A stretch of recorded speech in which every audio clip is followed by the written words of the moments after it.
This is the first segment of your tactical priorities. We're advocates of three basic working groups, or three primary assignments. The first one is establishing a command and a hazard management group. The command and hazard management group is going to be responsible for interviewing the competent person, developing an initial action plan, understanding all of the basic hazards associated with the trench, and starting to manage, mitigate, or monitor those hazards. The initial trench area has to be made safe to make secondary assessments. So once the competent person is interviewed and a basic understanding of the number of victims and the condition of victims is established, start calling for additional resources logistically early.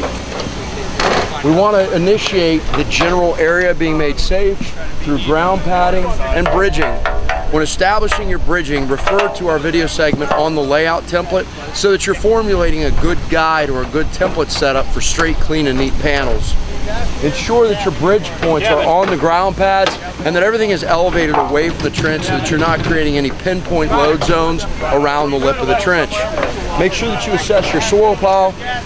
Don't worry about soil considerations because we're advocates of treating every trench as though it's Class C. If we go to the extreme of ensuring that all of our shoring algorithms are built around the most unstable possible scenario, then we're always going to be in that safe zone. Additional hazards to manage once we've secured the general area around the trench are basic utilities.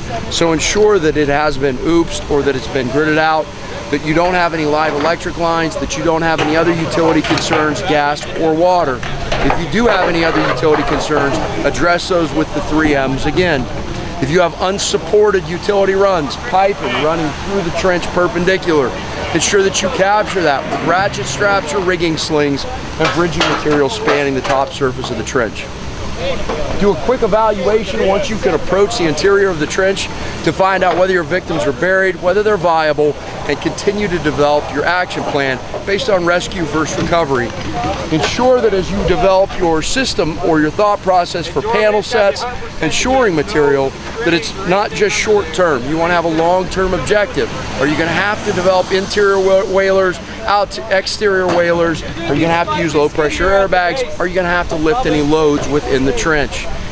Ensure that you're utilizing your material correctly and that as incoming companies arrive on scene, you start assigning the second and third groups.